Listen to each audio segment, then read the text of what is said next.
all that. So it's a sad situation for a country. But anything just to trigger a bit, it might collapse the whole scenario. We might end up with people having no money. So we are concerned, but we just have to also think beyond, outside the box. What else can Malawi do to generate more revenue for ourselves? And let me take it as we are tackling this issue, because I've heard people talking about the honoraria for caregivers. We asked for honoraria for about 30,000 caregivers. What the government has done is almost to take about 10% of this number. And they will be the ones, it's about 2,000. They are the ones who will be on honoraria. The rest are actually still continue to be volunteers without anything. So the government was somehow even afraid not to put them like on the payroll with the minimum wage or whatever, but even the 20,000 or 15,000 that we are proposing is also giving a headache to the payroll of the government. As long as they did that, they had only to accommodate this. So let me take this as an appeal to the NGOs around to say, if you hear about the Tukulabakomo or whatever programs, there is about 42 billion that is being brought in by the development partners into that program.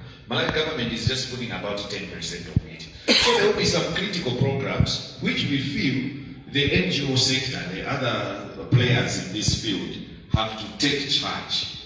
That's the best way we can go. But for me, it's not that I'm losing hope, but somehow I feel, how can this be quickly fixed? So, for example, if you offer those 10,000, 20,000 kwajas for the caregivers and all that, it might take us a long way, at least, to make sure we accommodate them as soon as possible. I might be preempting is that almost everyone in this room take this as a challenge. You are not sending your kids to these CPCCs. None of the persons in this room is sending your kid to these caregivers who are volunteers. None in this room. If you are available, I'll give you 10,000 because you are a very good citizen. I'll give you 10,000 for myself. But you are sending your kids to the private ones where you have qualified teachers, and then we sit down here as policy makers, and then we go. And the country is going to develop in that way. Yeah, we are very good citizens. Thank you. Okay, Mr. Chinto.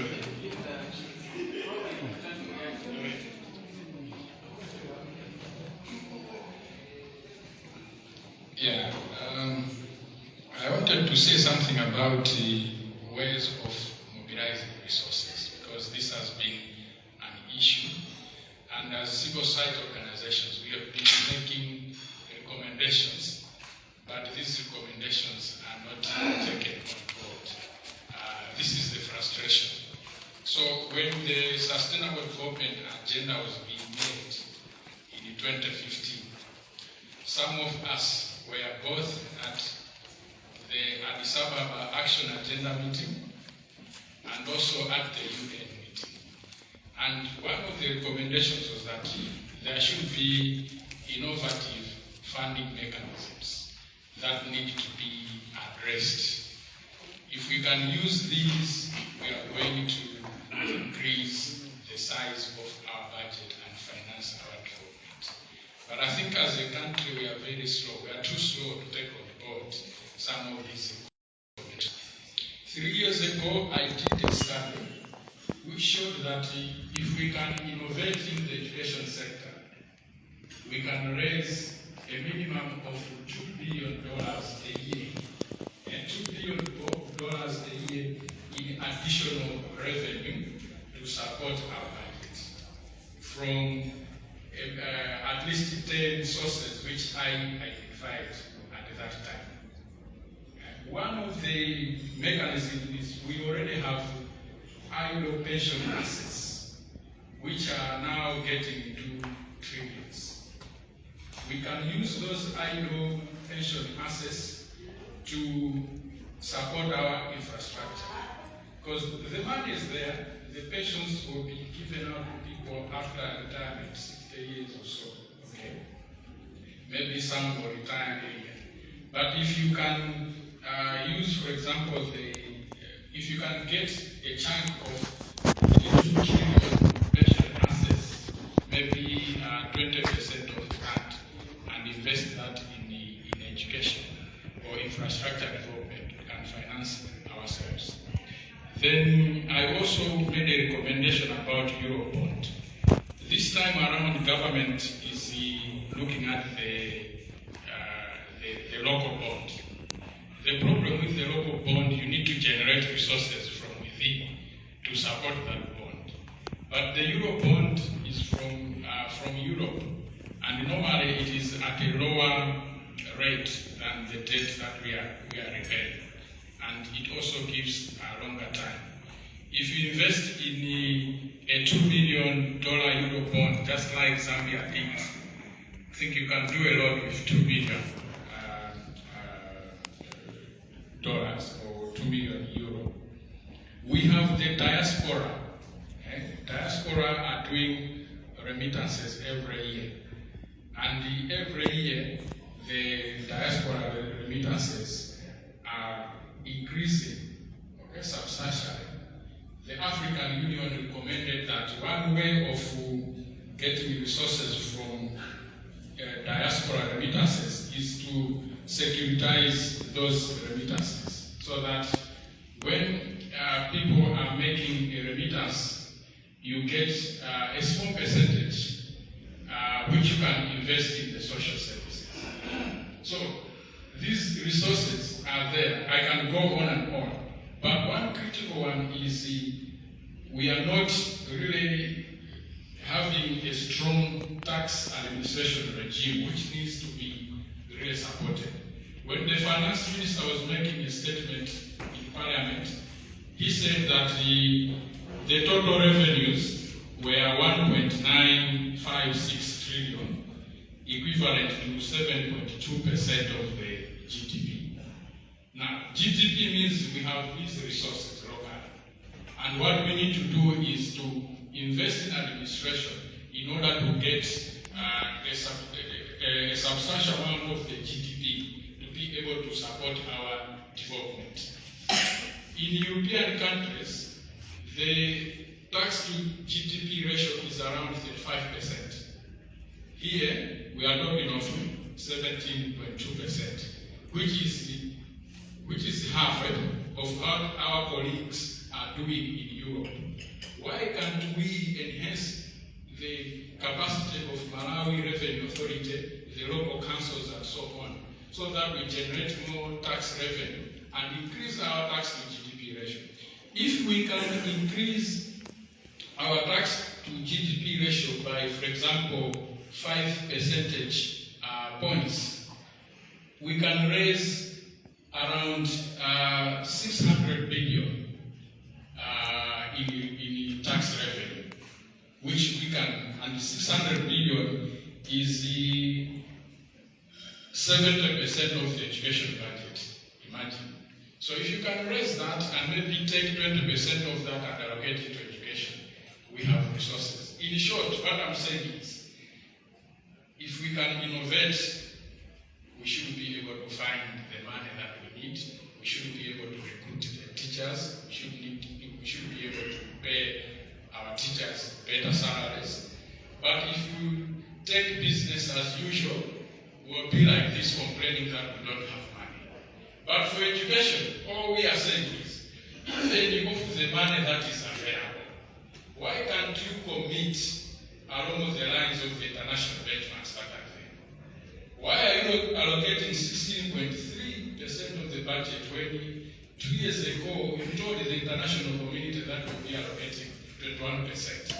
If you allocate the 21% like in this budget for this year, the education has 470, and this is 16.3 of the budget. If you raise this to 20%, you could have gotten an extra 110 billion kwacha. for education. So why are our leaders not committing to the international benchmarks, which they signed up to, and which they committed without being forced by anyone? This is the question that we need to ask as a country. So we have money. Let's not cheat each other here that we don't have money. We have money. Let's innovate and let's generate resources. Thank you. Okay, thank you for that, Doctor, and Honorable, for your previous comment. Just a quick comment. I understand we're all very passionate about this topic, education, but we have very limited time to end these discussions. So I'll try to ask you to make your contributions short and to the point. Not to say that what they said was not to the point, but all the current speakers, let's make it straight to the point.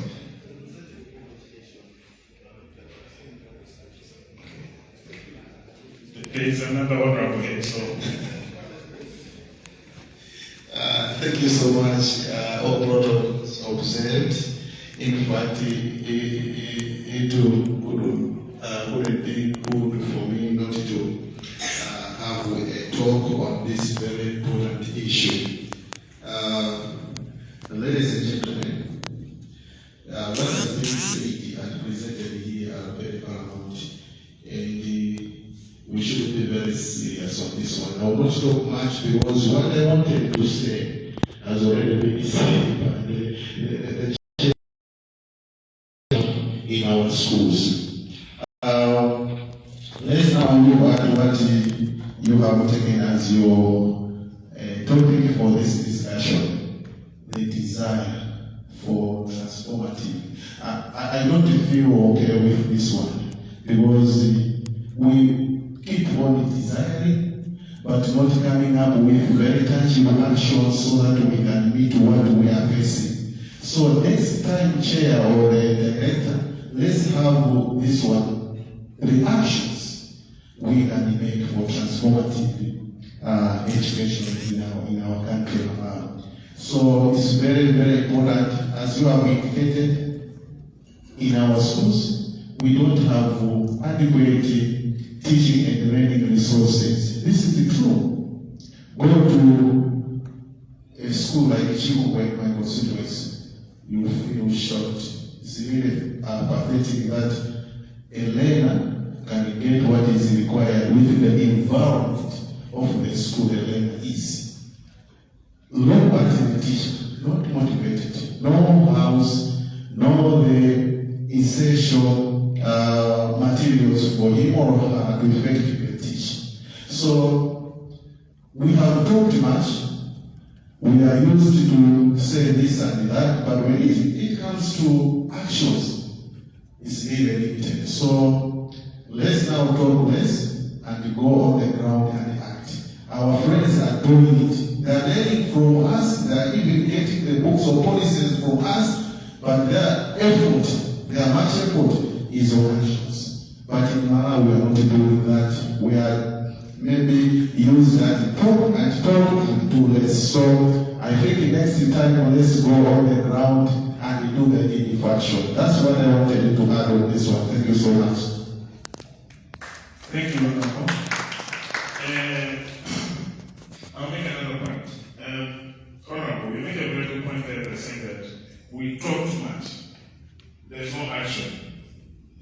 But if you look at it on the other way, you honorable members are the ones responsible for passing the budget. We would want to implore you now that when you go back to Parliament, when the education budget comes in, look at it and then include some of the points that have been raised here. To say, okay, I think this is missing, this is missing, this is missing. I think that will do us a very good service in improving the education system in Malawi. So thank you for your comments, but I also want to implore you to also play a bigger role for us. Thank you. Thank you for recognizing me. All protocols observed. I just wanted to say it really quickly that I think what we are observing here is a frustration in corruption as a country every year. So you ask us, where is the money? The money is lost in our pockets. if we are very forward and start to be very serious about these issues, I don't think we'll be talking about the issues we're talking now. Last week I met an honorable member of parliament, I will not mention the name, and I was suggesting education levy, and he was like, well, when we do that, it doesn't get to the locals.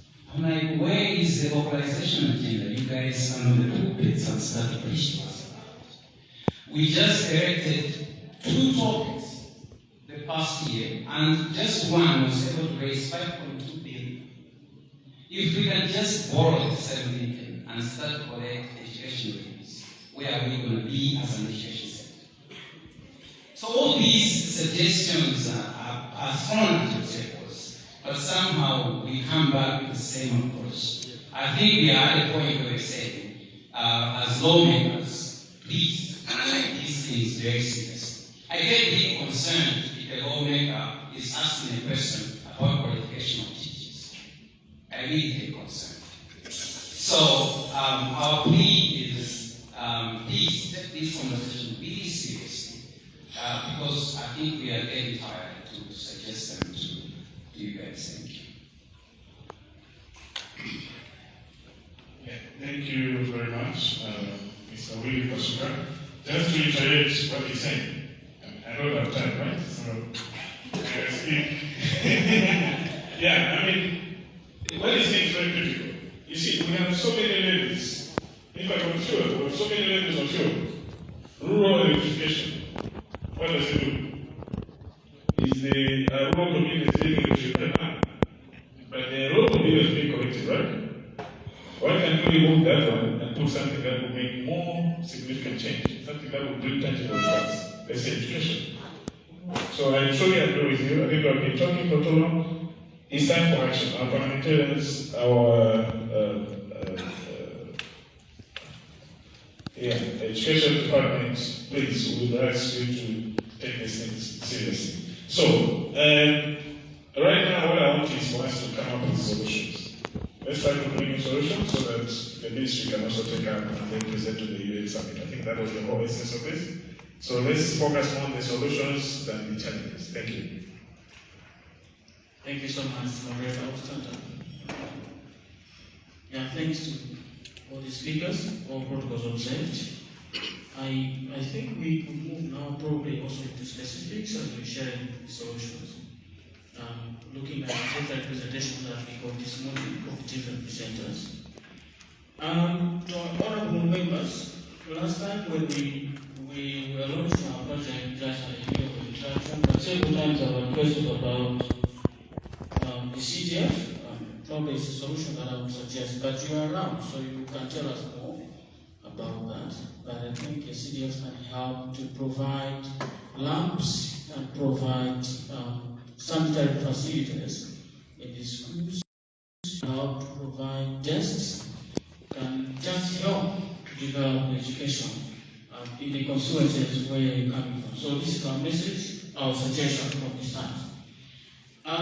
Specifics in terms of the presentations. We heard from the Director of Education, the Deputy Director, that is talking about what is next for the UN Summit. One key point that she mentioned about health and safe school environment, which also ties in very well with the presentation which she said made about the environment will be good for all learners. And for some of us, with a specific attention on learners with learning diverse needs or disabilities. So I really want us to find out, because an example which you gave was so touching, a perfect example of a scenario in a school where they visited during one of these supervisor visits. I want us to discuss this one, and I think we need to be able to agree on how best to ensure issues of health and safe school environment in our schools. It is very critical, and also this is an important point that I think as a government, it has to be taken seriously as we go to the UN General Assembly. And so we need to consider this one, some of which I've suggested. I'm also looking at here an issue to do with, and I think I'm glad Mr. Senema here from the Inclusive Education Directorate, about the special needs teachers being promoted to teach, that is from primary schools, because most of them who agreed while teaching in primary schools, and they will go out to go to teach in secondary schools, and that creates critical shortages of specialist teachers in primary schools. I do not know what we can agree on, or the plans are probably will be gathered here in terms of the plans that are there to make sure that we still have teachers in primary schools with that critical gaps. Because we have said it, for our project, come from Reservoir, we've collaborated with Geomapping Science, and during the Geomapping Science, we established clearly that teachers will be telling us, I've just been promoted from this primary school and go to teach in a secondary school. And clearly telling us I'm leaving a gap here. So we want to see what the government has planned to make sure that we have the primary schools, teachers in primary schools of these special needs qualifications. I think we can go on and go on. Like my colleagues have said, this is a serious debate we have here. It's come up serious issues going forward in terms of how we can manage the education programs in the country. I've just suggested about CDF, and I'm happy if the honorable members in the House will respond to that. It's difficult to use CDF to build toilets.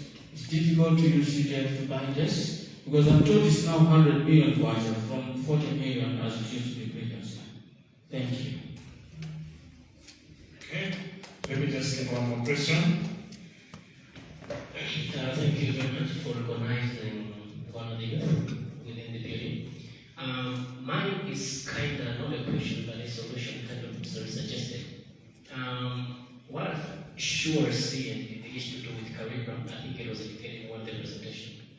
The curriculum that we have for the education we have in Malawi, I think it's high time we revise it and bring in the matters that are real on the ground. Because the education curriculum we have in Malawi so far is the curriculum that it compromises on the issue we dream to have and not the things that we have. For instance, we have got take Malawi. What if we bring in some aspect of education quality to target it to do aquatic thing? That if maybe we can generate more resources from that. What if we target things to do with the platoon that we have? It's to do with the mountain what we have.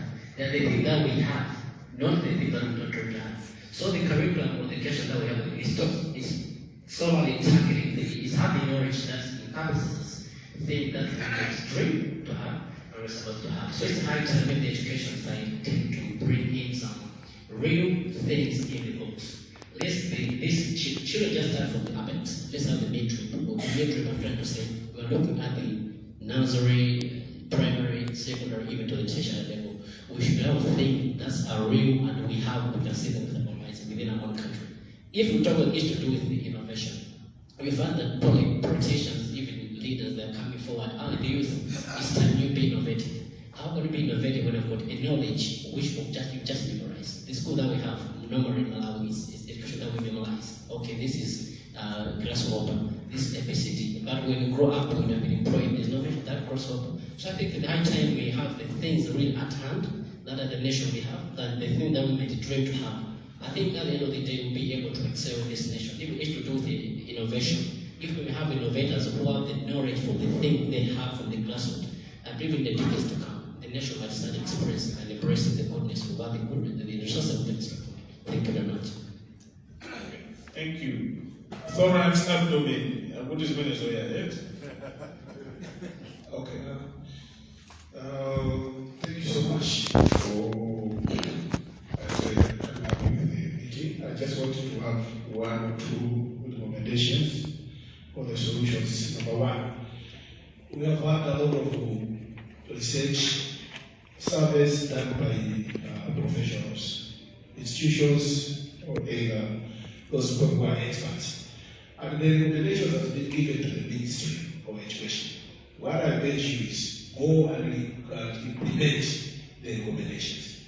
The report are just being kept in the office without being implemented. If you implement this research recommendation that have been done by experts, it will be of good for education. Another one is on the issue of the committees of education.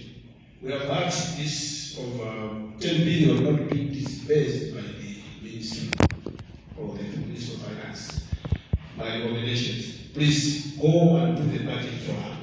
you budget for 12 billion, and you fail to follow up if the budget has been implemented. If the budget plan has been implemented, let us do the budget implementation follow-up.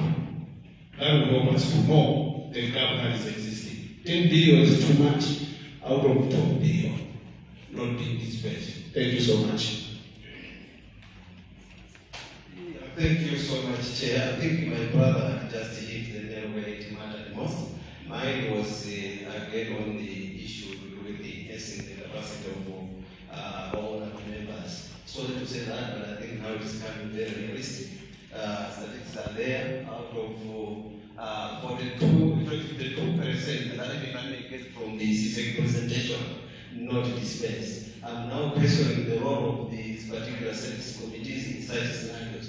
Not only that, even if I may even borrow a bit from where I'm coming from, just recently we had a scenario in the Bureau District Council whereby almost 110 million CDF government is appropriated, and this, out of this money, 80% goes to do with the development project, which is a rare and quite focus. So I think it's high time that we should talk of this more electronic, cosmetic, and progressing. I think we really have to act. Otherwise, the issues and the stories coming from that side leaves a lot to be desired. Thank you so much.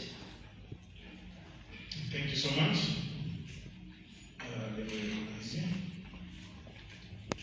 Thank you so much for protocols present.